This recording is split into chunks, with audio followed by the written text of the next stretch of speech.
अफगानिस्तान में तालिबानी सरकार बनी तो दूसरी ओर जम्मू कश्मीर में विदेशी आतंकवादी बढ़ गए।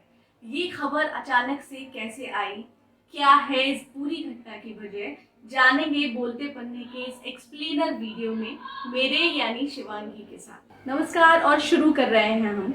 आखिर जम्मू कश्मीर में अचानक से विदेशी आतंकवादी बढ़ने की खबर कहां से फैली। दरअसल ये पूरा मामला तब खुला जब 6 सितंबर को द हिंदू अखबार ने खबर छापी और बताया कि विदेशी आतंकवादियों की संख्या लोकल आतंकवादियों से बहुत अधिक बढ़ गई है और ये संख्या पहली बार साउथ कश्मीर के बजाय नॉर्थ कश्मीर में इतनी तेजी से बढ़ी है, जो पिछले 10 साल के मुकाबले सबसे ज़्यादा है।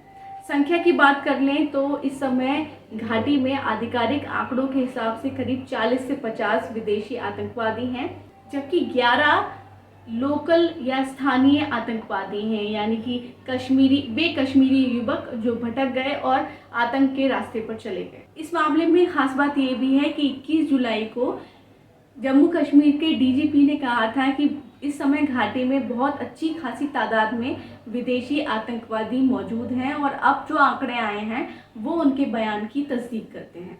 दूसरी ओर इसी मामले में दैनिक जागरण ने एक फॉलोअप स्टोरी की और उन्होंने बताया कि अफगानिस्तान से ट्रेनिंग लेकर बहुत से युवा घाटी में आ रहे हैं। जिस तरह की आशंका पहले से लगाई जा रही थी कि अफगानिस्तान में अगर तालिबान की सरकार बनती है तो वो पूरी तरह से पाकिस्तान के समर्थन की सरकार होगी और उसका असर भारत में और भारत के विशेष रूप से अगर बात करें तो जम्मू कश्मीर राज्य में होगा।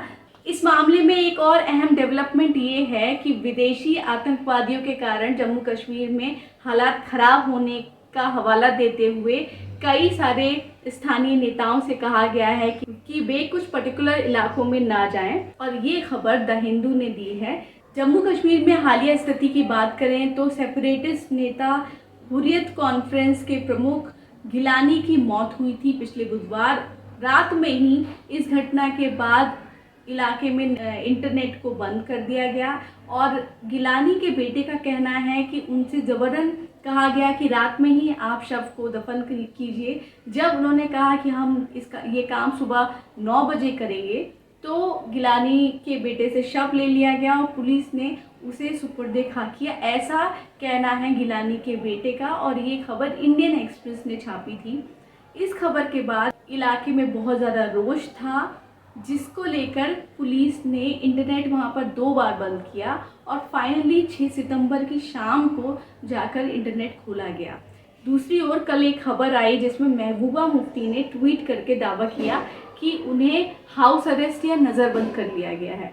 साथ में अपने ट्वीट में महबूबा मुफ्ती ने लिखा कि उनसे प्रशासन ने कहा है कि इस समय हालात नॉर्मल नहीं है, इसलिए हम आपको कुछ समय के लिए हाउस अरेस्ट कर रहे हैं। इसी मामले में उन्होंने ट्वीट करके सरकार पर निशाना साधा और कहा कि एक तरफ तो ये सरकार कहती है कि जम्मू कश्मीर में सब कुछ अच्छा है और एक तरफ उसी का प्रशासन हमसे कहता है कि हालात सामान्य नहीं है, इसलिए आपको घर पे रहना होगा।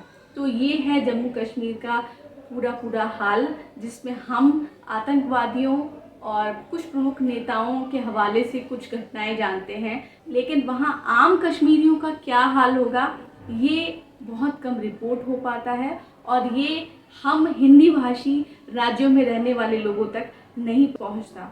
तो ये था फिलहाल कश्मीर में इस हफ्ते क्या रहा, उसका एक्सप्लेनर वीडियो। आपको अच्छा लगे तो प्लीज़ शेयर कीजिए।